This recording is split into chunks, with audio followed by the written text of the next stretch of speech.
Buenas tardes, amigos de Facebook Live, ¿cómo están? Qué gusto saludarlos nuevamente el día de hoy. Hoy un día, pues muy agradable con dos charlas. La primera que tuvimos hace rato con Juan Gamba desde Sevilla, España. Y ahora pues tengo el honor y el placer de tener ahora como invitado a un excelente artista. Nos vamos a platicar con él de su trabajo, de su trayectoria, de su poesía, a ver si nos regala algo de su poesía. Pero bueno, ya platicaremos con él.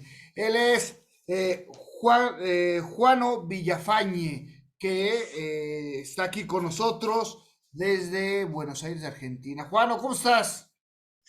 ¿Qué tal? ¿Cómo estás, Josín? Realmente muy feliz de poder estar con ustedes, compartir este espacio común latinoamericano entre el norte y el sur, entre el sur y el norte, entre las dos puntas de este continente tan maravilloso, así que muy feliz. Qué bueno, qué gusto que podemos platicar, que podemos conocer un poco más de tu trabajo, de tu trayectoria, que ya son más de 50 años trabajando en esto. Totalmente, más de 50 años, y te cuento a propósito del norte y el sur, y del sur y Ajá, el norte, en algunas reuniones que yo tenía con los artistas, los intelectuales en Bogotá, ellos eran hombres muy felices porque se sí. sentían iluminados tanto por el norte como por el sur. O sea, Bogotá, Colombia, recibió todo lo que era la producción cultural y artística, tanto de México como de Argentina, Ajá, sí, claro. hacía las editoriales, las películas, la música, así que se sentían iluminados por dos grandes faros. Justamente en estos 50 años, de alguna manera, parte de mi vida la hice justamente recorriendo nuestra América Latina. Te digo para que lo sepas, que Ajá, nací en claro. un teatro, nací dentro de un teatro. Ajá, Nací dentro de un teatro que era una carreta tirada por caballos que tenían mis padres, que hacían fantástico. títeres de manera ambulatoria por la Argentina, con un carromato donde iban de pueblo en pueblo. Así que yo, en el sentido simbólico, nací dentro de un teatro y me formé dentro de un teatro. Mis casas familiares fueron siempre grandes teatros, ¿no? Y mi Ajá, formación fue una formación renacentista, podría decirse, porque yo estudié música como 10 años. Dentro de mi casa era, como te decía, la casa un gran teatro, que tenía sus habitaciones, su cocina, su lugar natural como cualquier otra casa, pero estaba todo dentro de un gran teatro. Ese ajá. gran teatro tenía muchas bibliotecas, centros de música, pequeños teatros, escenografías, y yo allí leía desde muy niño, estudiaba dibujo y pintura, me dediqué también al teatro, hice títeres cuando era un niño, así que trabajé en las artes y en las letras de una manera muy intensa, por eso digo que de alguna manera fue la que tuvo una formación renacentista, y en Claro. ese sentido la condición también ambulatoria y teatral, musical y literaria estuvieron signadas en mi vida, así que lo hice de manera ambulatoria, la vida artística, y también con residencias fuertes, fundamentalmente, por supuesto, en la ciudad de Buenos Aires, donde me tocó dirigir el desarrollo de estos 50 años dos centros culturales muy importantes, y Ajá. allí en el que estoy justamente ahora trabajando en esta última etapa de mi vida. Voy a cumplir 20 años del Centro Cultural de la Cooperación. Es un centro de las artes, las letras y las ciencias sociales, un centro único por sus características, ya que todos quienes participamos de esta gestión cultural somos todos también productores de imágenes, de metáforas, creamos teoría, pensamiento, debatimos las problemáticas epistemológicas y hacemos tareas también político-culturales, y también, como te decía, producimos también actividad artística. En esas condiciones estoy justamente haciéndome cargo de la dirección artística de este Ajá. Centro Cultural de la Cooperación, y antes estuve durante 15 años dirigiendo otro centro cultural que fue Liberarte Bodega Cultural, justamente cuando fue la apertura democrática en la Argentina, que se abrieron muchas posibilidades, que un poco, de alguna manera, si se quiere, es anticipador, ya que fue uno de los pocos centros culturales que en aquel entonces tenían un bar, un espacio teatral, una galería, una librería, un videoclub, un centro de música, un videoclub muy, pero muy importante en la apertura democrática, y yendo hacia más atrás, entre los años 76 y 82 viajé por América Latina, y en el año 1972, cuando tenía 20 años formé allí mi teatro en la casa familiar, un Ajá, teatro para 4 espectadores. Era una maravilla porque en aquel entonces nadie hacía teatro en el living de su casa. claro. Eso se ha ido realizando con el tiempo, ¿no? Así que mi madre tenía un teatrito allí, hacía sus funciones los sábados, invitaba a los amigos a cenar luego de las funciones, y yo Wow. hacía recitales, lecturas, presentaciones de libros. Así que en 1972 fundé de alguna manera mi labor artística literaria. Me recibí de técnico industrial en la orientación electricista, formé justamente el centro de estudiantes ese mismo año de la escuela industrial donde estudié, y a su vez también organicé la Coordinadora Nacional de Escuelas Industriales en la Argentina, en la defensa y jerarquización del título técnico industrial. Todo eso en el año 1972, o sea que si vos sumás bien, Josín, y llegás a la fecha, han pasado 50 años. Y muchísimos movimientos, ¿no? Porque además de ser todo un artista, este, primero por obligación y luego por devoción, eres un provocador, ¿no? Eres un provocador del arte. Sí, así es, de alguna forma me fueron la vida asignando las condiciones. Vos sabés que en nuestra América es muy común esta idea por las culturas originarias de Ajá, la predestinación, ¿viste? Entonces, cuando el niño nacía, el sacerdote lo orientaba hacia dónde se iba a dedicar en su vida de adulto. Entonces, si iba a ser carpintero, nacía en una carpintería, ¿no? ajá. Entonces había una condición de predestinación, así que esto fue un poco lo que me pasó de la vida con mis padres por nuestra América Latina. Vos calculás que en 1954, cuando Pablo Neruda cumple 50 años, mis Ajá. padres le hicieron una función de títeres y le festejaron sus 50 años en Santiago de Chile, y yo allí como un niño que tenía unos 3 años, me bautizó el hombre para que fuera poeta, imagínate vos, ¿no? No, ya Hizo un estabas. bautismo. El bautismo Ajá. lo hizo con vino, Eh, pero estaba condicionado, digamos, por muchas energías para claro. poder cumplir esa función. Me llevaba a pasear por Isla Negra, allí donde también tenía su otra casa, Pablo Ajá. Neruda. Siendo un niño, tengo una memoria que siempre mi madre se quedó maravillada por esa memoria, esa condición emocional, esa memoria emocional tan grande. Y Fantástica, después con claro. los años mis padres empezaron a preocupar porque aquel bautismo parecía que no estaba surgiendo el efecto que correspondía, ¿no?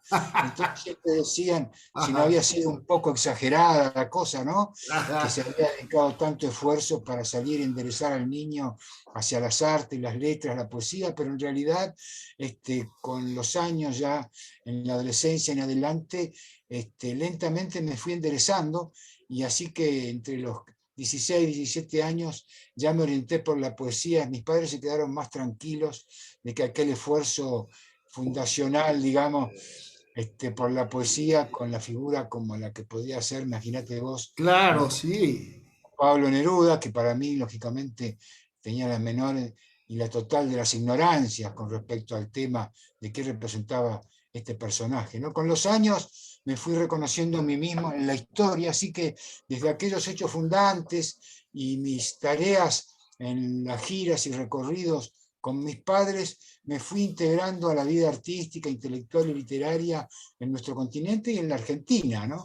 Y yo tomo como hito fundamental esta Ajá. inauguración de este teatrito para 4 espectadores, porque tiene un valor simbólico familiar Claro. que no siempre uno está en condiciones de tener. Así que eso para mí fue un determinante muy importante en relación a ese recorrido, ¿no?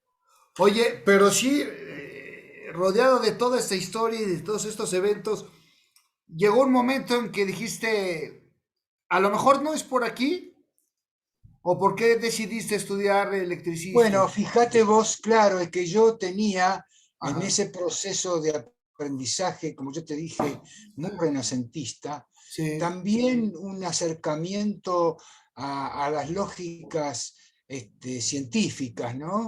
Que ajá, también mis padres me inculcaron en esa lógica, también como lógica renacentista, digamos, de mucho de las artes, las letras, los oficios, ¿no? Así ajá, que yo de niño también manejaba mecanos, ok, que eran equipos, sistemas que uno iba construyendo, ¿no?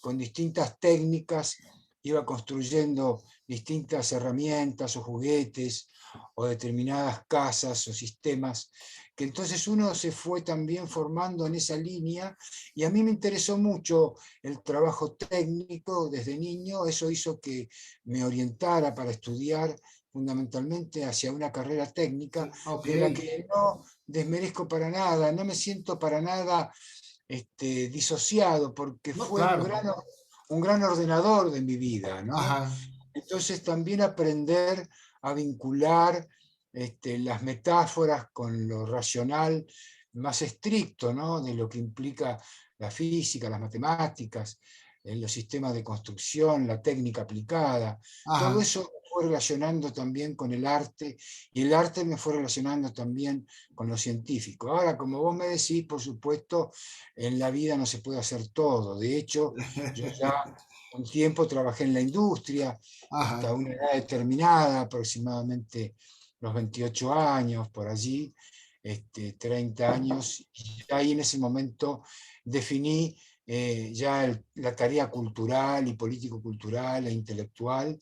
Cuando fundé Liberarte, justamente tenía 35 años cuando ajá, fundé Liberarte, y ya cuando regresé en 1982, que ya estaba la dictadura militar en la Argentina en su decadencia y ajá, ya las condiciones democráticas se avecinaban de manera profunda, ya me instalé en el país. Trabajé un tiempo en la industria todavía, también en la Argentina, ok, volví a trabajar en la industria y ya en el 86, 85 me empecé a vincular mucho más a la tarea artística, literaria y cultural, y fundamentalmente de todo lo que yo hice, que fue la música, la pintura, la literatura, me dediqué fundamentalmente a la literatura y a la gestión cultural, a las políticas culturales, haciendo centro fundamentalmente en la poesía, ¿no? sí, oye, porque además te tocaron movimientos sociales fuertes y luego cuando te sales de Argentina, y luego te tocan varios acontecimientos en Sudamérica. Exacto, fue una etapa entre los 70, 80 muy particular porque había muchas dictaduras Sí, muchos movimientos, cívicos sí. en todo el continente, Chile con Pinochet, en Argentina con Videla, estaba Uruguay con dictadura, Bolivia con dictadura, en fin, Ecuador tenía una dictadura blanda, pero también era una dictadura. Eran todos procesos militares de distintas Ajá. características, como sabemos, excepciones había muy pocas, así que el continente estaba dominado por los sistemas dictatoriales y las Ah, dictaduras, que no solo fueron militares, sino también civiles, ¿no? O sea, claro. siempre hubo núcleos civiles concentrados, vinculados al poder, que estaban también asociados ¿Y, a las y- dictaduras y cómo latinoamericanas. sobrevivir siendo artista en estas, porque eran sociedades difíciles para ser artista, además, Bueno, yo creo ¿no? que a pesar de la paradoja, uno sobrevivió por eso mismo, ¿no? De alguna manera, el hecho de poder cultivar el sentido de lo poético en la vida, el sentido de lo artístico, a uno lo recolocó de otra forma en el mundo, ¿no? Por supuesto, fueron años difíciles. Yo tuve acá en la Argentina muchos compañeros desaparecidos, torturados. Tenemos 30.000 desaparecidos. O sea, fue una etapa muy, pero muy siniestra para el fenómeno político argentino, una de las etapas más oscuras de la vida política nacional, ¿no es cierto? Ajá. Así que en ese sentido es indudable que para lo que fue el golpe de Estado, cuando yo tenía 24 años, en 1976, fue un Ajá, golpe muy duro, y claro. digamos, de alguna manera la generación de la que me toca participar vivió ese quiebre, ¿no? Porque nosotros recién ingresábamos al mundo de la sociedad civil, si se quiere, Sí, claro. integralmente, habíamos terminado algunas carreras, seguíamos otras carreras universitarias, y de golpe nos descolocaron, ¿no? Nos sacaron Ajá, de ese recorrido, y veníamos también de reivindicar las grandes utopías de los años 60, ¿no? ajá, Las grandes utopías de los años 60, si bien no formamos parte de la generación de los años 60, recibíamos todavía aquellas grandes expansiones utópicas en los primeros años de los años 70, y apostábamos también nosotros a que esos sueños fueran posibles en todos los sentidos que uno puede imaginarse. Así que claro. las dominantes poéticas fueron muy grandes, y nosotros estuvimos muy asociados como generación a lo que implicó ese fenómeno. Y a su vez también a lo que implicaron los años 70 y 80, ¿no es cierto? Y Ajá, post-dictadura. Por lo tanto, una generación que vivió entre dictaduras, en los bordes, ¿no? En los sí, márgenes de las dictaduras y las democracias, casi de manera sistemática, porque bueno, prácticamente toda la década del 60 también tuvo sus golpes sí, militares sí, en claro. Argentina, con Onganía en 1966 y el proceso militar que también duró hasta 1972. Aparece la democracia del 73 al 76, poco tiempo, 3 años. O Ajá, sea que prácticamente hasta el año 84, 83, con la democracia, en 1983, recién allí se podría decir que comencé a vivir una etapa democrática sistemáticamente hasta el día de ajá. hoy, ¿no? Ok. Oye, regresando un poco, a tu relación con tus papás, cuando vas creciendo y vas creciendo en este mundo de teatro, de títeres, del arte, qué te decían ellos? ¿Cómo te preparaban? ¿Te enseñaban? ¿Te decían? ¿Te daban consejos? ¿Te decían qué Sí, hacer o qué no mira, hacer? lo que está muy interesante la pregunta, porque yo, más que recibir consejos, recibía trabajos literarios, poéticos, Ajá, ok. haceres, actividades, emprendimientos, ¿no es cierto?, que me Ajá. relacionaban con el mundo. Entonces la experiencia poética se te va construyendo en esa Claro. subjetividad de una manera muy particular, muy particular.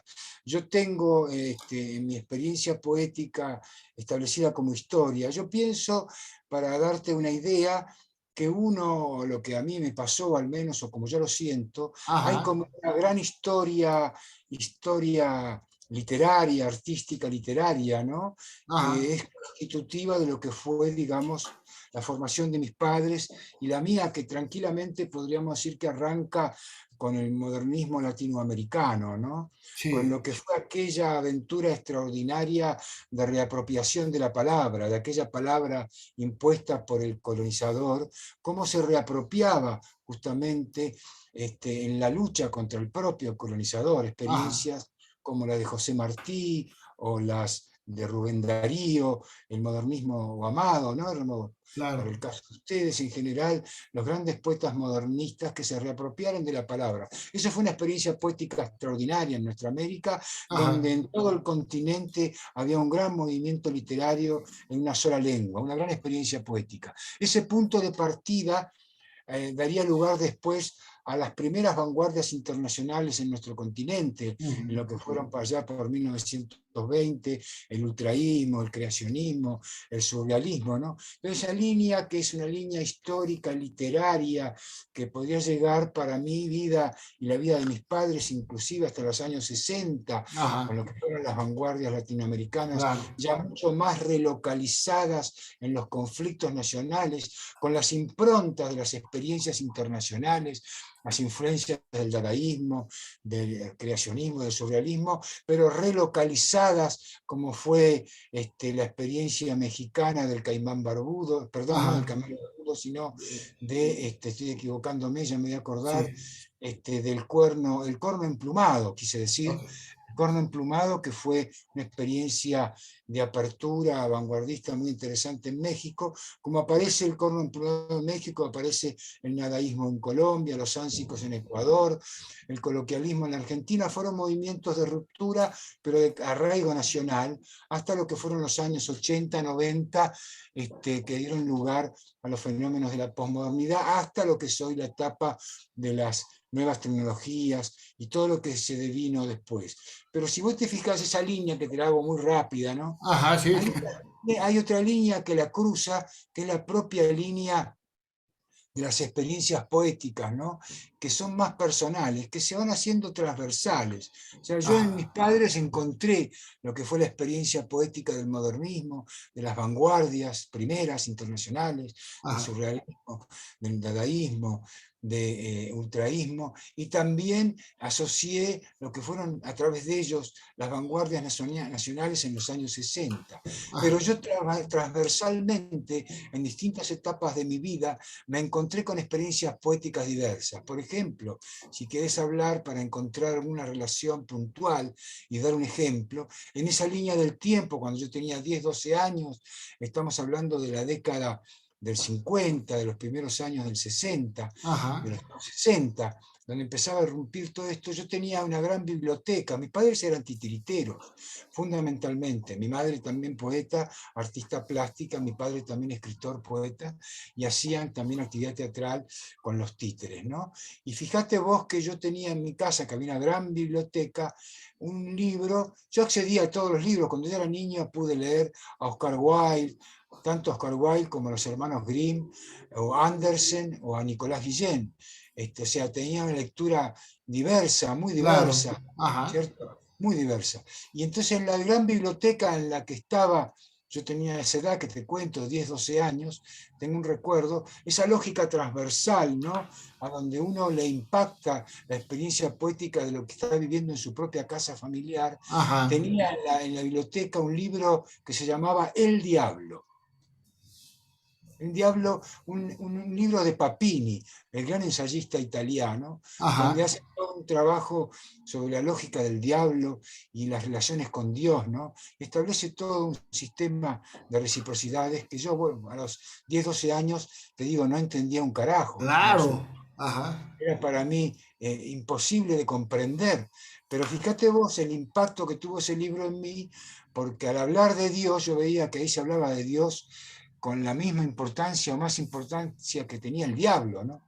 Ahora, desde la tradición familiar, mis padres, por la lógica de la titiritesca y de lo que ha sido siempre el sistema del funcionamiento de los títeres, ¿no? Ajá. Y de los juglares y de la historia de la comedia del arte, bueno, mis padres desde esa tradición manejaban al diablo, Claro.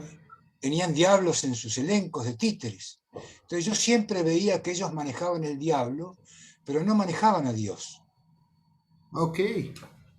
Claro, ¿te das cuenta? Entonces yo a los 10 años, 12 años, me impactó muchísimo eso, que mis padres manejaran al Claro. diablo, pero no manejaran a Jaban a Dios. Dios. Entonces había Ajá. allí como un imponderable, más allá de ser creyentes o no creyentes, tal es así que de alguna manera mi maestro en los títeres, que fue un discípulo de mi padre, Ariel Bufano, en la Argentina, yo tengo un poema dedicado a él, y cuando se lo dedico a él, le digo justamente que él mueve al títere o el títere lo mueve a él, pero de algo que estamos seguros es que tanto al títere como a él lo mueve Dios, ¿no?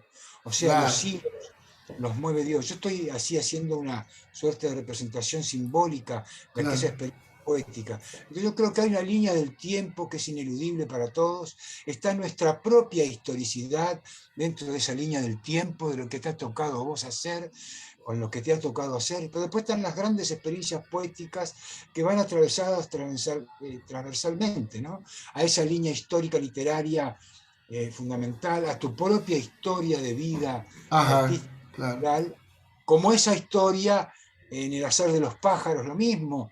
Vos calculás que por aquellos años, haciendo más grande, mi padre tenía un gran amor por los pájaros y entonces nos educó siempre a que amáramos los pájaros, ¿no? Cuando Sí. caminábamos por la calle para ir a hacer las compras, que más bien era un monte salvaje lleno de árboles y arroyos, cada vez que pasaba un pájaro, mi padre me tiraba un caramelo.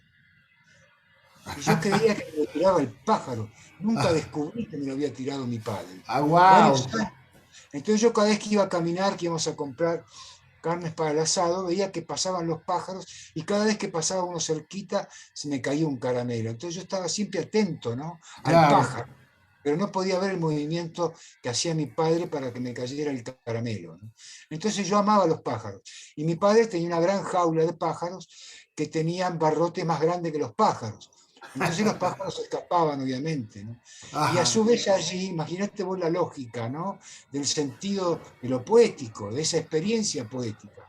Entonces de allí, a unas 2 cuadras de casa, vivían la familia Frondizi, que era el hermano mayor, que este hermano mayor, Julio Frondizi, era justamente veterinario y se dedicaba a todo lo que era el cuidado de los pájaros, Ajá. y era el hermano mayor de quien en ese momento era el presidente de la República, Arturo Frondizi, Oh, en los años wow. 60. Ajá. Entonces yo iba a la casa de Arturo Frondizi, perdón, de Julio Frondizi, Ajá. que tenía dentro de la casa, eran como 2 manzanas, era enorme, varias cuadras, era el territorio que tenía su casa, tenía una gran jaula de pájaros, pero la jaula estaba metida dentro del monte. Entonces vos estabas metido cuando entrabas y te volaban los pájaros, estaban en libertad los pájaros, ¿no? Ajá. Yo veía esa gran jaula donde adentro estaban los pájaros, la jaula de mi padre donde se escapaban los pájaros, y después el hecho de tomar mate con el presidente de la República, ¿no? Wow. Entonces, claro, y el presidente de la República se sentaba a tomar mate ahí con su hermano, debajo de los árboles, ¿no? Otras épocas Sí, claro. de la Argentina y del mundo y de América Latina. Entonces, una experiencia poética extraordinaria, encontrar el vuelo de los pájaros, la libertad de los pájaros, amar los pájaros y estar muy cerca de la política, ¿no?, y las discusiones sobre el poder. Entonces allí tenés otro ejemplo de lo que es la experiencia poética para lo que fue una formación. Entonces yo me relacioné de manera muy vivencial en relación a lo que era el arte y la literatura. Hacíamos títeres, pintábamos, dibujábamos, trabajábamos con la naturaleza, íbamos a pescar, teníamos una quinta, un jardín, cultivábamos la huerta, yo cultivaba la tierra, tenía Ajá. una quinta, cultivaba la tierra, tenía 10, 12 años y cultivaba la tierra, andaba a caballo. O sea, había una relación con la naturaleza, con los Fantástica. personajes Ajá. que rodeaban esa naturaleza y con todas las historias en una casa que estaba metida, como yo te dije antes, en unos afluentes del río Ajá. próximo al delta argentino, en donde, bueno, todo era un mundo sumamente mágico, ¿no? Y Claro. todo era mágico. Entonces yo esa vida de infancia la viví en un mundo muy particular, ¿no es cierto?, donde nos rodeaban eh, familias y casas de inmigrantes de las provincias argentinas, Ajá. muy humildes, ¿no? Yo viví en un centro de artes, de letras, de teatro, de música, en barrios populares, ¿no es cierto? Era muy interesante. Viví la resistencia peronista cuando yo tenía, en 1955, yo tenía 3 4 años. O sea que viví la resistencia peronista toda mi infancia y Ajá. adolescencia, ya que políticamente estaba nutrido, ¿no es cierto?, por todas las experiencias que estaban socialmente asociadas a ese mundo en donde mis padres nos inculcaban y nos decían, bueno, fíjate vos qué interesante, ¿no?, que estudiáramos, que nos formáramos como profesionales, pero que fuéramos artistas de todas las artes, porque la idea que ellos tenían era que el mundo que se venía iba a necesitar que los artistas conocieran a todas las artes posibles para cambiar el mundo, ¿no? Pues no estaban nada equivocados, ¿eh? No No, no estaban nada estaban equivocados. equivocados, Claro. todo lo contrario. Lo que no Ajá. había era, como te diría yo, una condición de cierto rigor, sino libertad total y Ajá. responsabilidad para hacer lo que Claro. quisiéramos hacer de la forma en que lo quisiéramos hacer. Pero estábamos siempre rodeados por la poesía, la música, la pintura, el teatro, ¿no es cierto? Y toda la Bellísimo, vida que claro. los rodeaba a ellos eran también de los artistas argentinos que estaban también latinoamericanos, por supuesto, argentinos en Ajá. particular, Y la casa, en ese espacio renacentista, en ese gran teatro, era un centro de las tertulias, las charlas, de las lecturas, de los comentarios, ¿no? Eran otras épocas de la bohemia argentina, donde las reuniones duraban 2 o 3 días, ¿no es cierto? Claro, fantásticas, bellísimo. Oye, Claro. y todo esto te va formando como escritor, como poeta. ¿Qué empezabas a escribir en aquel entonces, cuando tenías veintitantos años? ¿Qué empezabas a escribir? Bueno, Este, yo escribía normalmente, siempre me asocié a la poesía, tuve más facilidad para escribir poesía, también prosa poética como ajá, un intermedio y por supuesto algunas veces algo de narrativa, pero como yo leía también narrativa, leía cuentos, novelas, relatos, prosa poética y leía poesía, me interesó fundamentalmente trabajar con la poesía, así que mi producción poética no tiene una gran extensión de libros, ajá, podría considerarse, no he producido tanto como podría haberlo hecho, me he dedicado también no solo a escribir, sino a otras actividades culturales y artísticas, como claro, yo te había contado, pero me dediqué fundamentalmente a la poesía y empecé, yo te diría, a los 14 15 años a escribir y me fui luego desarrollando en las distintas disciplinas artísticas, o sea, compartía la poesía con la música, con las artes plásticas, con el teatro, y yo te diría que cuando ingresé a un taller mítico en la Argentina, el taller Mario Jorge de Lelis, allá a principios de los años 70, a principios de los años 70, ya ahí me vinculé fundamentalmente con la poesía y empecé a desarrollar el oficio literario, poético literario con la poesía. Y empecé una producción intensa que logré, digamos, culminar con un libro que publiqué en Ecuador, que fue mi primer libro, justamente en el año 1982, o sea, 10 años después de que yo había iniciado esa ajá, actividad teatral cuando tenía 20 años. O sea que a los 30 años publiqué mi primer libro, mi primer poemario en Ecuador, ¿no?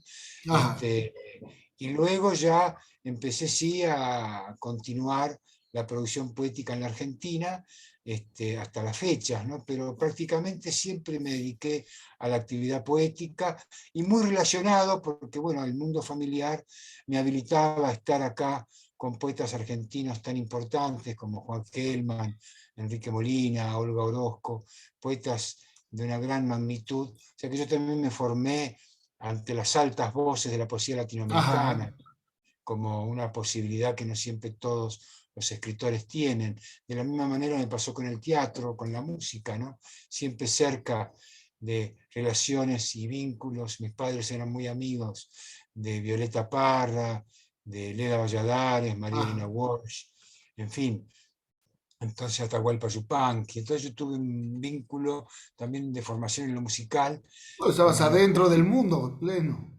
claro, estaba permanentemente dentro de ese mundo, ¿no? Claro. Por más que yo quisiera salir, yo estaba dentro. Sí, oye, ¿cómo ha evolucionado ese escritor, ese poeta? ¿Cómo Sí, lo ves eh, tú? sí, uno nunca sabe si evoluciona, involuciona o los movimientos son paradojalmente contradictorios. Uno nunca Ajá, sabe si se encuentra con la poesía o la poesía se hola, pues se lo encuentra con encuentra uno, uno, ¿no? claro. Es extraño siempre el fenómeno, ¿no? Yo parto de la idea de que la vida permanentemente y constantemente es una experiencia poética, ¿no? Y las experiencias poéticas, algunos tienen la suerte de poder reconocerlas y otros no saben que viven experiencias poéticas. Y otros que viven experiencias poéticas por ahí no tienen la posibilidad de darle, ¿no es cierto?, una forma estética, ¿no es Ajá, cierto? Toda experiencia poética o artística siempre es el acontecimiento previo a la solución o resolución estética, ¿no?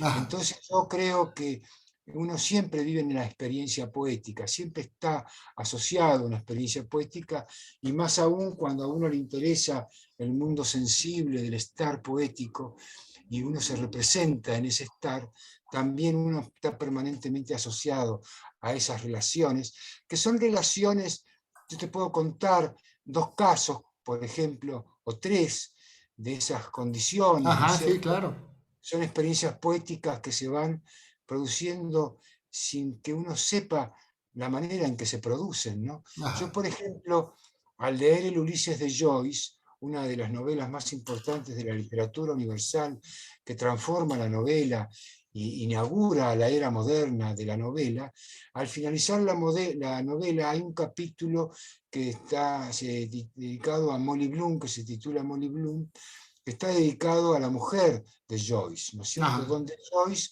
escribe ese último capítulo del Ulises como si fuera una mujer. A mí eso me impactó mucho, ¿no es cierto? Y el hecho de lo que implicaba ese monólogo, que empieza con un sí y termina con un sí, en todo lo que implica que un hombre sienta como si sintiese, como si fuese una mujer. Joyce ajá, escribe como si fuese una mujer. Ese monólogo empieza con un sí y termina con un sí. Pero Molly Bloom, que era en ese caso la mujer que en la ficción representaba a su mujer real, ¿no es cierto? Nora Bernacle. ok, Nora Bernacle, que era una camarera de un hotel de Dublín, o de ajá, Dublín, de una camarera, no entendía por qué escribía Joyce. Y le decía, mira, vos escribís muy difícil, no te entiende nadie, ni siquiera yo te entiendo que soy tu mujer.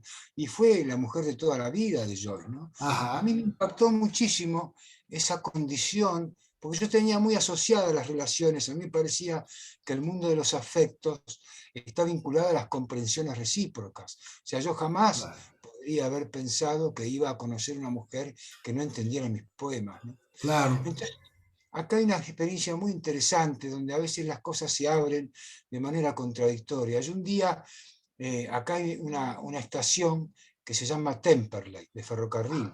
No sé si la conociste. sí, Es sí, una sí, estación de ferrocarril, de los ferrocarriles que van al sur, ¿no? ajá, Temperley es una ciudad, es una estación de ferrocarril donde está concentrada gran parte del sur, los trabajadores argentinos. Es una típica estación y una zona fabril, ¿no? De talleres y producción obrera.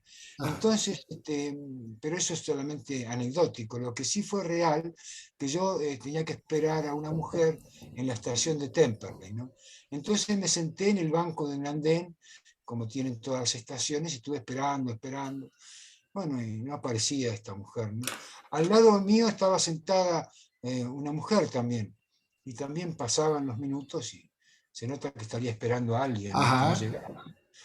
Entonces, en ese momento se me ocurrió preguntarle, hablarle, y dije, bueno, no sé, yo estoy esperando a alguien, pero no viene. Y a mí me pasa lo mismo, me dice, yo estoy esperando a alguien que no llega, ¿no? Este, no baja nunca del tren las personas que teníamos que nosotros ajá, recibir aquí. claro, Entonces empezamos a hablar, a conversar, y entonces me llevó a tomar un café y ella era camarera de un hotel ahí en el sur. Entonces me impactó esto, digamos, yo recordaba a esta camarera, ¿viste? Que había ajá, sido la mujer de Joyce, ¿no? Digo, puta, qué bárbaro, ¿no? Qué increíble. Y conversando, entrando en una mayor intimidad, ella me decía, mira, Juano, no importa, yo no entiendo tus poemas. No entiendo absolutamente nada de tus metáforas, de tus poemas. Para mí son muy complejos, son muy difíciles. ajá, Pero para amarse no hace falta que yo comprenda tus poemas. claro, Entonces, eso me complicó la vida un poco, porque yo pensaba que las claro, asociaciones eran directas, ¿entendés? Que ajá, uno se relacionaba con aquellos que lo entendían a uno, ¿no? Y a veces uno se relaciona con gente, ya sea en el amor, en la vida social, con gente que no lo entiende a uno o que no lo comprende. Y otras veces sí, por supuesto, no digo que siempre sea de esa manera, ¿no? Entonces a mí me parece que estas relaciones entre lo equívoco y las lecturas y las experiencias que uno va haciendo en la vida, ¿no? Es ajá, asombroso, ¿no? Pensar que sí, yo tanta preocupación que tenía por la mujer de Joyce fuera a tocarme una experiencia más o menos parecida, ¿no? Que claro. también trabajara como camarera, ¿no es cierto? Y que se dedicara a ese oficio, ¿no? Que era el mismo oficio que tenía la mujer de Joyce, ¿no? Sí, no, no, extraordinaria, anécdota, ¿no? No sabemos qué nos depara el universo y qué encontramos todos los días, y que aquello que podría ser tan, tan subjetivo se vuelve tan cercano a nosotros, ¿no? Exacto. Y se va reproduciendo, la vida misma te va ofreciendo las coincidencias, las relaciones, ¿no? A mí esa experiencia me impactó mucho en mi vida. Por Claro, supuesto, tengo un poema dedicado a ella en ese sentido, ¿no? De lo que implicó justamente esa experiencia. Y yo creo que todas las experiencias, como yo te decía, también la de Neruda en Isla Negra, o la de los títeres manejados ajá, por Dios, ¿no es cierto? O de lo que implicaba la música en Ecuador, cuando yo fui con Leda Valladares a grabar la música de los Andes, ¿no? De ajá, los indígenas ecuatorianos, impactante, ¿no? Poder reconocer la música de los propios habitantes de ese ajá. continente, de nuestro continente, en un lugar en la montaña, ¿no? Qué maravilla, ¿no? Ir a conocer la música en estado salvaje, por ejemplo, Sí, ¿no? claro. Son experiencias que son intransferibles, ¿viste? Porque uno jamás imaginó que iba a estar sentado en el medio del páramo allí, como Y le te dicen. marcan, ¿no? Te marcan de formas extraordinarias. Claro, entonces yo creo que toda la vida, en el recorrido de toda la vida, es una permanente experiencia poética de diversos tipos, ¿no? Emocionales, artísticas, amorosas, familiares, ¿no? Que se van asociando, relacionando de una manera tan particular, ¿no? Y yo creo que eso fue lo que de alguna manera me fue marcando ese estado de la representación de lo poético, ¿no? A veces con resultados estéticos, ¿no es cierto? Quiero decir que hay veces esas experiencias poéticas de luego se tamizan, se Ajá, atraviesan por el cuerpo de uno y se claro. escriben, ¿no? Desde el oficio y el uso de la palabra, ¿no? Así que yo todo ese proceso lo fui desarrollando de manera no lineal, te diría, ni ascendente necesariamente, sino en estados contradictorios, ¿no es cierto? Y Ajá, de líneas de fuga que se van construyendo en cada uno de estos puntos de manera muy particular, que no siempre se dirigen a donde uno cree que se dirigen, y a su vez tampoco son procesos necesariamente ascendentes, pueden ser descendentes o sí, estáticos, ¿no es cierto? Uno como que la vida es un camino en las distintas experiencias poéticas, y cada experiencia poética importante es como una estación de la vida, ¿no? Como un momento en el que uno se detiene y para en la calle, ¿no? A ajá, tomar sí. algo, o va algún pueblo, o alguna estación, o algún bar, o a visitar a algún amigo, ¿no? En esos lugares están las estaciones de ese camino, de ese recorrido, ¿no? Ajá, Esas claro. grandes experiencias son como esas estaciones, como esos paradores, ¿no? Donde uno se para un momento a mirar el mundo, a contemplarlo, producto de algún acontecimiento que lo deslumbra, ¿no? Oye, ¿y tú te lees? ¿Lees? ¿Te sigues leyendo? O no te lees? Lo escrito, escrito está y... No, no, yo a veces repaso, no Sí. corrijo, Ok. no corrijo mucho, ya una vez que yo voy a hacer una edición, por supuesto, ya queda. Yo creo que, como decía acá un gran escritor argentino, Abelardo Castillo, uno edita para dejar de corregir. Sí, claro. ¿Cuántos libros Entonces, llevas? y unos 10 libros, 10 libros. y otros libros de antologías y de ensayos diversos, quizá Claro. así unos 12, 14 títulos tengo en mi haber, sí. Acabas de estrenar uno hace poco, ¿no? Acabo de sacar un libro, el último, no se dice el último, sino el anteúltimo, Es claro. ya vendrá otro, que es El corte argentino, es un libro que edité hace ya te digo, no sé si un año o 2 años, se me olvidó la fecha de edición. Sí, hace 2 años, este año se Ajá. van a cumplir 2 años, en octubre de este año se van a cumplir 2 años, así que es un libro que fue producto, justamente tiene mucho de esto que hablábamos recién, de lo que fue esta suerte de Ajá. novela familiar, ¿no? De lo que fue la novela familiar de uno, ¿no? De lo que fue la experiencia poética en mi vida familiar y las relaciones con los amigos de mis padres, ¿no? Claro.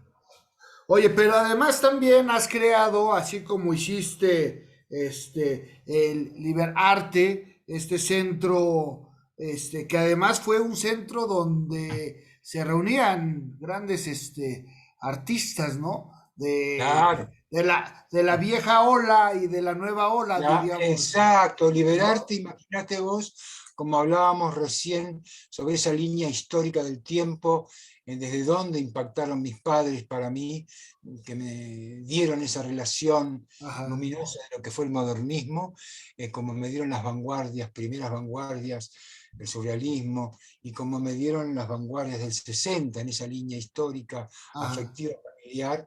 Bueno, yo en Liberarte Bodega Cultural pude reunir a la generación del 60, un ajá, hombre como David Viñas, que vivió en México muchos años, David Viñas, y otros escritores muy importantes en Argentina, como Osvaldo Bayer, León Rosisner, Horacio González, que fueron constitutivos representantes, digamos, de la generación del 60, y ajá, después también se asociaron las generaciones de los 70, 80, lo que fue postdictadura, que claro. unificaba los 60 con la postdictadura de los años 80, con lo que implicó en los años 90 la posmodernidad hasta fin de siglo. Yo estuve en Liberarte hasta el 2002, o sea que unifiqué lo que fue los años 60 y el exilio que regresó, ¿no es cierto?, de los Ajá, distintos países latinoamericanos a Buenos Aires en los años 80, 82, 83, ¿no es cierto?, después de esos 6 años de dictadura militar.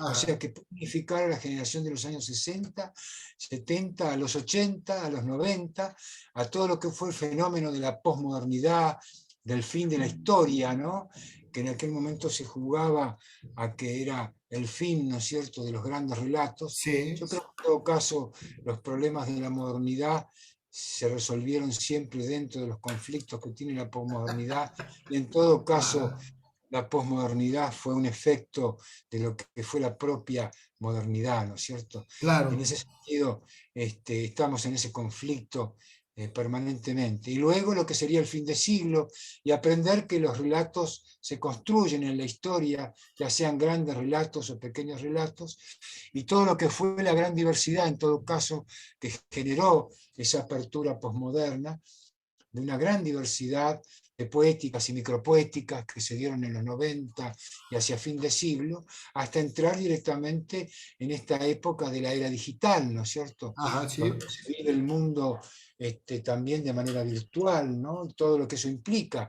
Así que Liberarte me tocó llegar hasta fin de siglo. Y después el Centro Cultural de la Cooperación me habilitó para ingresar ya en la era en la, ajá, en la era digital. En los años 80, 90 se hablaba de la era tecnotrónica, sí, pero eso pasó a ser ya la era digital. O sea que viví hasta esa etapa, ahora estamos viviendo, ¿no?, para que se entienda claro, bien lo que ha sido la etapa digital y lo que implica y el impacto que tiene el arte, la cultura, en las artes. Así que hice una línea del tiempo en lo histórico, artístico, fantástica, claro, literario, muy particular, porque pude reunir muchos años a la vez en Liberarte y continuarlos también en el Centro en Cultural el de la centro. Cooperación, ¿no? Porque también en el Centro Cultural de la Cooperación estaban todas esas generaciones y se incorporan las novísimas generaciones que arrancan a fin de siglo, ¿no? Sí. Y ahora te reúnes con para crear un movimiento de admiradores de la poesía, de estudiosos, con Jorge Dubati, Claro, estamos con Jorge Dubati. al que Nosotros le mandamos un justamente, saludo a Jorge. como no le voy a decir, le voy a decir que le mandás un gran saludo. Sí, claro. No, nosotros con Jorge siempre acordamos, bueno, tampoco hemos inventado, como dice, como se dice acá, el agua tibia, ¿no? Claro, Pero sí. le hemos dado un lugar importante en el desarrollo. Yo te decía que uno vive de la experiencia poética. La Ajá, experiencia poética es lo que antecede a la elaboración de una obra. ajá, Después está la obra, esa estética del producto final, ese bien cultural, que puede ser una obra de teatro, un libro, una película, y esa obra, ese libro, esa película empieza a circular por la sociedad, entonces las poéticas ya empiezan a impactar en la sociedad, ajá, aquella experiencia poética original que dio lugar a esa obra ya empieza a multiplicarse en la sociedad y hay un destino que es el público. Ahora el público forma parte de la obra, el ajá, público forma parte del teatro. teatro, no está fuera del teatro. El lector de literatura forma parte de la literatura, de la Claro. poesía.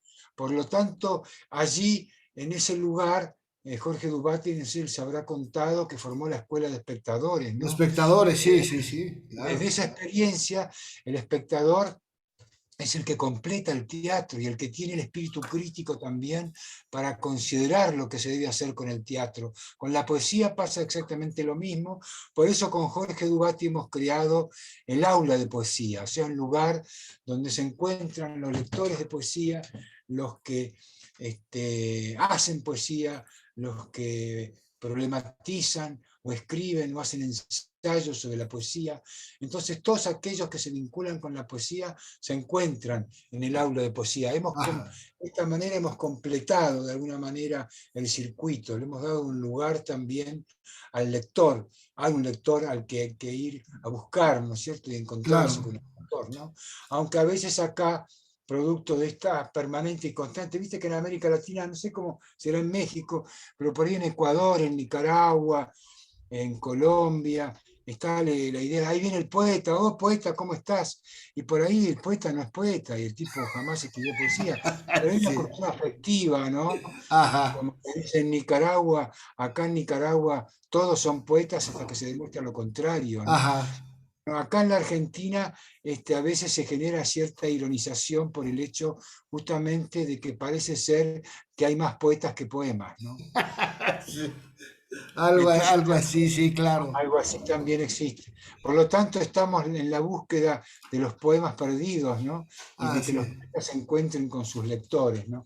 Y entonces el lector es el que recupera el poema perdido, es el que recupera el autor, ¿no? Entonces Claro. el aula de poesía es de alguna manera el lugar en el que uno puede compartir esas relaciones, ¿no? Es como esa intimidad en el caso de la poesía, de la lectura en casa, pero uno la puede hacer de manera pública, ¿no? Claro. Resulta que también puede ser pública la experiencia, ¿no? No solo privada, lo que no deja de considerarse ni de merecer la importancia que tiene en la intimidad La la intimidad, lectura de la claro. poesía o la escritura, pero Claro. hacerlo público al acto también, ¿no? Y encontrar que hay sujetos que pueden opinar también y completar el poema, ¿no? Completar la poesía en esa tarea que justamente permite darle lugar a todo el circuito, ¿no es cierto? Concretamente. Hay Claro. un trabajo de Deleuze, el pensador francés muy interesante, sobre el sentido de lo que implica el teatro, ¿no? Ajá. En un ensayo que él tiene sobre la crítica y la clínica. Asocia relaciones de la crítica cultural y artística con los problemas psicológicos, ¿no? Y terapéuticos. Pero lo que es interesante acá en su tarea, al considerar que hay una fuera, ¿no? De la literatura, hay una Ajá. fuera del teatro, pero que también forma parte del teatro, ¿no es cierto? Sí, no, claro. Y una fuera que no solamente está en las butacas o en la tribuna del teatro, sino que hay una sociedad que ejerce la tarea teatral, ¿no? Una sociedad, como ya sabemos, del espectáculo, ¿no? Que Claro. funciona también teatralmente. O sea que el teatro está en la vida. Ahora, por supuesto, como decía Nicanor Parra, para ironizar, ¿no es cierto? Todo es poesía menos la poesía, ¿no? También podríamos decir todo es teatro menos Teatro, el menos el teatro, teatro. pero Ajá. también preguntarnos si esto es así, ¿qué es el teatro? ¿No? Claro. Entonces yo creo que en la crítica de la cultura, en esto que planteaba Deleuze tan interesante, al representar una afuera, se fortifica y se desarrolla el adentro del teatro, ¿no es cierto? El adentro de la poesía. Se le da lugar al núcleo central del acontecimiento poético, ¿no? Sabiendo que hay una afuera, ¿no es cierto?, que Claro. también participa, y es protagonista del hacer poético o del hacer teatral, ¿no? Así es. Oye, aprovechar, puedo mandar saludar a Jorge Dubati, a Cristian Forteza, que es el responsable de esta charla. Él me Ah, muy dijo, bien. ¿Y habla vos con Juan, ¿no? cómo te encontraste con Cristian Forteza? Pues, azares del destino nos hemos ido encontrando y nos Ah, hemos sí. ido, y de repente me habla y me dice, platica con fulano, platica con Juan, o platica, ya Claro. ves, es Más o incansable. menos yo te pregunto, esto que hacemos ahora es lo que haces vos normalmente con tus invitados. Así es. Así es, platicamos de la trayectoria, del trabajo, del pensamiento porque uno de los objetivos es que la gente conozca el pensamiento y el trabajo de los que hacemos la poesía, el teatro, el ¿Cuál es tu circo. Sí. actividad? Yo soy Este, actor y vos sos director de actor. teatro. Muy bien, mirá, entonces estábamos hablando justamente de algo que vos conocés Así profundamente. es, así Claro. es. Nos Y la conocemos y experiencia nos con, reconocemos. claro, y la experiencia con Dubati debe haber sido para vos maravillosa también, Sí, porque sí, él la es un plática también, conocedor. igual. Claro, gran Mandar un conocedor. saludo a Estela Oriana, le ¿Cómo mandamos un no? saludo. También a Blanca López, a Gaby Ortega, a Chío Cerón, a Verónica Cerón, que nos siguen siempre, y a todos los que nos ven todos los días, donde quiera que sea, tarde, noche, y eso, que es la ventaja de este nuevo sistema del Maravilloso. Internet. Sí, Y vamos, y claro. vas recogiendo las conversaciones, ¿no es cierto? Y Como uno sí, dice, yo parto de esta idea, y sobre todo en este libro último, que yo digo justamente que la poesía es una conversación infinita, ¿no? así es. Y además, eso que dices es cierto, sí. El teatro sin público no es teatro, y a lo mejor, y la poesía sin lectores, la literatura sin lectores, pues no existe, ¿no? Exacto, exacto, se completa de manera maravillosa. Y yo creo que al completarla y al darle al sujeto un lugar no solo pasivo, sino activo y Ajá, protagonista, aparte hay un sistema muy interesante, Josín, que yo te habrá pasado a vos muchas veces, es pensar en los públicos, ¿no? Y yo voy a claro. hacer una obra y digo, ¿esto para quién carajo será, ¿no? Entonces Sí, uno creo que la preocupación también del otro es muy importante. Y el otro, ¿qué pasa? Ocurre que se sienta delante tuyo, después de ajá, ver la obra, tu obra o la obra de algún otro amigo o colega, y plantean las cuestiones críticas, cuáles son los imaginarios que los sí, públicos desean ver. ¿Qué carajo queremos ver, no es cierto? Más allá claro, de que esto sea posible, porque viste, el teatro siempre te ofrece sorpresas, uno nunca sabe lo que va a ocurrir. Pero ajá, hay una tarea justamente el espectador, que deja de ser espectador, expectante para ser protagonista y claro, activo, y te coloca a vos en un desafío. Entonces está planteado el conflicto, el problema que yo podía tener con Joyce y la mujer de Joyce, en la medida que hubo alguien también que me lo hizo ver. ¿Me explico lo que sí, te quiero decir? sí, Me dijo, yo no entiendo tu poesía. Y me descolocó porque dije, bueno, este también es de alguna manera mi público, mi lector, ¿no? claro, Una lectora amante, digamos así, pero al fin lectora que no podía hacerlo en la manera que yo suponía que debería hacerlo. Y quizá tendría algo de razón en la ajá, forma en que ella me presentaba su crítica literaria. Y en cada espectador, yo creo que en cada mujer o hombre, público, espectadores, viste que ahora está el tema de género, no quiero meter la pata. sí, sí, Entonces, sí, por favor, ¿no?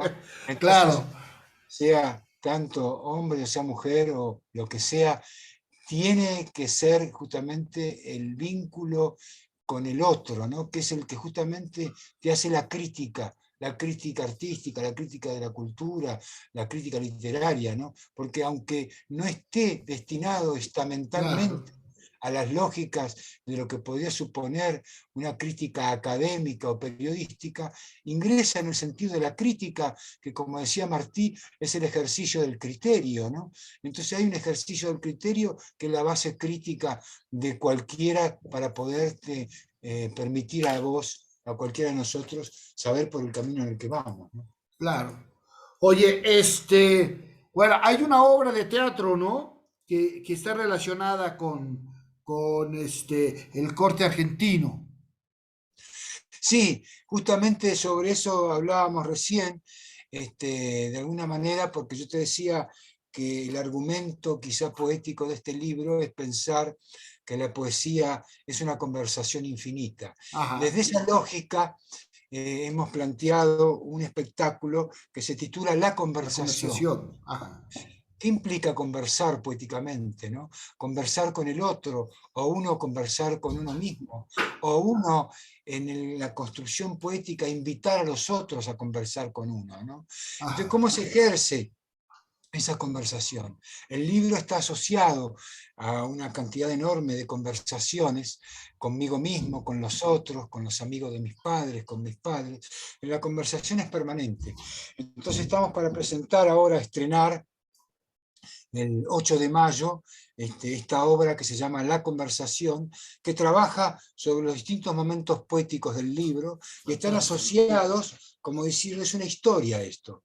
Mirad que yo Ajá, te voy a contar una historia que empieza de esta manera, ¿no? Y tiene un inicio de esa manera de empezar, ¿no es cierto? Y tiene una continuidad que es otro poema, que también es una conversación que yo mantengo con vos, y después vendrá una conversación y otra conversación y otra tal vez mañana, ¿no? claro. Entonces, son muchas conversaciones que abordan los actores y fundamentalmente Gustavo Pardi, que es el actor que a su vez dirige la obra, y el Ajá. dramaturgo que le ha colocado un sentido conversacional muy moderno, muy interesante al poema, para sacarlo de la cadencia un poco lírica romántica, aunque la tiene, Ajá. porque hay una lírica en la poesía, al menos en la que yo mismo escribo, pero a su vez también hay un coloquio, ¿no? Hay un estado conversacional, hay un lugar en donde el poema aparece porque se está hablando con alguien siempre, ¿no?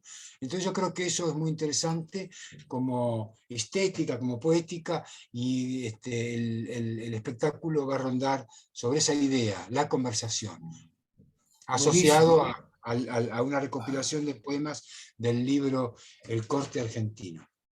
Oye, cuando escribes poesía, ¿tienes una musa? ¿O de dónde viene tu Sí, inspiración? siempre hay un lugar inspirador, ¿no? Ajá. Pero uno, como ya sabemos, busca esa emocionalidad que aparece. Hay que estar, yo creo que son leyes que ya están establecidas para todos nosotros, ¿no? Hay que estar sentado esperando a la musa, pero trabajando. Ajá. Porque si te agarra muy desocupado, se te escapa, ¿no? Sí, Tenés que claro. estar, tenés que estar trabajando. O sea que hay una parte, como se dice, de transpiración y otra de inspiración, ¿no? Así es. Entonces, la cuestión emotiva, sensible, se tienen que encontrar trabajando, o sea, estando cerca del escritorio, de la hoja en papel en blanco, de la angustia que produce la hoja en papel en blanco, ¿no? Y ahí llegará esa musa inspiradora, llegará a ese lugar, ¿no es cierto? O Ajá. llegará por asociación, o será tardía y resulta que perdiste el tiempo relativamente para que después, al día siguiente, descubras que lo que tenía que escribir era otra cosa. Yo hablando sobre la conversación, justamente, Ajá. me pasó una cosa extraordinaria a mí, en una conversación muy maravillosa que tuve con una mujer una vez. Y yo tenía esa conversación, era maravillosa, te explico, Josín, porque estábamos hablando arriba del río. Bueno, te lo voy a solidificar más la cosa para que se entienda, ¿no? Ajá. Estábamos arriba de un entarimado de madera, pero el río pasaba por abajo porque las maderas estaban separadas, Ajá. muy particularmente, y veías el agua que pasaba por abajo de tus pies, ¿no? Ok. Ajá. Entonces, almorzar allí bajo la luz del día tenía, y el resplandor del agua, ¿no? Tenía como una maravillosa representación, ¿no? Y esa fue una conversación larga que yo estuve ahí, como ponerle de unas 2 horas, en estas zonas del delta del que te hablaba Ajá. yo. Entonces, eh, esa conversación la tenía totalmente clara, ¿entendés lo que te digo? Como si vos con algún amigo, alguna amiga, alguna compañera, novia o Ajá. hermano, hubieras tenido una conversación que vos sepas que esa conversación, no sé, ha sido fundamental para tu vida, para la vida de tu Claro. hermano, de tu mujer, de tu amigo, porque él también te la reconoce, Ajá. eh, o ella también te la cuenta, ¿no? Entonces yo dije, bueno, esta conversación merece tener un poema, Ok. si casi la tengo escrita ya. Ajá. Entonces me fui a sentar a escribirla y no me acordaba de cómo era la conversación. Fue una cosa muy dolorosa, ¿entendés lo que te quiero decir? Claro. Claro. Entonces tuve que escribir sobre aquello que no había conversado. Wow. Y la conversación fue una conversación sobre olvido. Ah, bueno. ¿Entendés? Entonces a Sí, veces sí, sí. ocurre. ¿Te das cuenta que pasan estas cosas, ¿no? Qué interesante, ¿no? Que Sí, uno claro. se dedica a inspirarse para escribir y cree que ya tiene resuelto todo, y cuando se sienta resulta que no lo tiene resuelto, ¿no es cierto? Claro. ¿Entendés? No lo tiene resuelto. Aquello que creías que estaba, nunca Exacto, existió o desapareció. o desapareció o estaba y que no quiso aparecer, o tuve que de alguna manera ocultarlo para que no aparezca como yo sentí que me Claro. parecía a mí que había aparecido, ¿no es cierto? O pensar, por ejemplo, a mí me pasó algo también así en un poema que yo digo: ¿y qué haría yo si no preguntarte antes de pasar de nuevo por la esquina? ¿Y qué haría yo si no preguntarte antes de pasar de nuevo por la esquina? Entonces yo me pongo a pensar y paso por la esquina y estará ella sentada para Claro. que yo le cuente lo que yo siento que tengo que contarle. O si paso y tardo un poco, ya se va a ir. Entonces paso mañana, o voy y le digo: mirá, escúchame, ahora no hablemos, voy a pasar tal otro día, vos venís siempre aquí, y cuando yo voy, ella ya no está sentada en ese lugar. O está sentada, pero no me reconoce, me dice: ¿vos quién sos? Claro. No, yo ayer hablé con vos y te pregunté si ibas a estar hoy sentada acá en la esquina. O sea que uno ocurre que las cosas a veces resulta que la musa inspiradora no llega como uno supone que tiene que llegar, pero lo que llega es el poema que estaba en Ajá. otro lado, que uno Sí. recurre a otra cosa. Yo tengo un paralelo también, vos que sos teatrero, Ajá. de un poema que está dedicado a Romeo y Julieta, ¿no es cierto? Que es un poema en el cual entran a la sala de teatro dos parejas, una Ajá. que se sienta en la primera fila y otra que se sienta en la última fila del teatro, a ver Romeo y Julieta. Las dos parejas entran tomadas de la mano. La primera se sienta en la primera fila y la última en la última fila. Y comienza el espectáculo, donde también hay una pareja que es Romeo y Julieta, ¿no es cierto? Donde también empiezan a hablarse del amor que se sienten como una pareja. Entonces resulta ser que en el espacio teatral hay tres parejas. La que Ajá. está representando a Romeo y Julieta, la de la primera Primera fila fila, y la de la la de la segunda fila, última. la última Ajá. fila. Pero los de la última fila empiezan a sentirse, a actuar y se sacan la ropa, se desnudan. Y ven la obra desnudos en la última fila. Ajá. Entonces, en un momento determinado, ellos también se aman como Romeo y Julieta. Y cuando termina la obra, terminan los actores, se van, y la pareja de la primera fila sale como entró, tomada de la mano, ¿no? Ajá.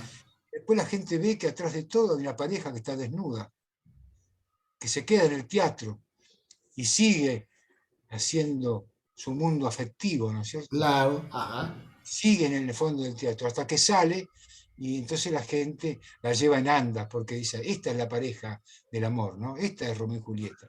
O Ok. sea que a veces uno en el mismo lugar tenés como tres miradores, tres posiciones distintas, ¿no? Ajá. Tenés a los actores que hacen Romeo y Julieta, a los que van a ver Romeo y Julieta, que también son unos Romeo y Julieta más formales, y a los que están en la última fila, ¿no?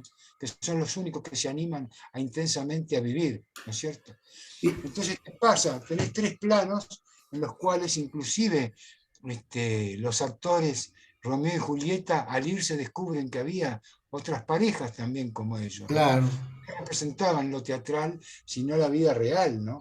En el Y que a fondo. lo mejor como actores se aman, pero como personas no se aman. Mientras que los de Exacto, atrás, que entraron como personas, terminaron amándose, exacto, ¿no? exacto, No, no, o sea, exacto. está fantástica, ¿no? Fantástica. Que además son Fantástica. tres verdades en un mismo momento. Exacto. Tres verdades en un mismo momento, ¿no es cierto? Sí. Que los de la primera fila necesitan ver la representación para ser Ajá, Romeo y Julieta, ¿no? claro. Romeo y Julieta representan ellos en el teatro lo que son, como actores, y a Ajá. su vez la última pareja hace la representación total, ¿no? De la Pero, pareja. Por ejemplo, entonces vos decís: bueno, eso fue producto de una experiencia que yo me tocó vivir justamente viendo una obra de teatro y ajá. viendo los climas que iban sucediéndose entre la primera, segunda, tercera, cuarta, hasta la última fila, ¿no es cierto? Sí. Ok, ¿entendés? O claro, sea, había un público de la primera fila y hay un público de la última fila, ¿no? claro, buenísimo, Por lo buenísimo. sea que, como sea que le toque, cae en la última fila por algún Sí, motivo, ¿no? Y se sí, claro. comporta como público de la última fila, ¿no? Ajá, buenísimo, buenísimo. Juano, pues un placer charlar. Yo creo Bueno, que tenemos para varios programas más. cómo no, vos insistí nomás y cuando se te ocurra, Sí. largamos otro panorama en ¿Eh? la conversación. Claro que sí. Bueno, Oye, un placer. lo mismo, te agradezco mucho, Josín Ortega, esta posibilidad tan abierta, tan plural, tan raigal, tan artística para hablar del arte y la poesía, ¿no? Así es para eso es este espacio.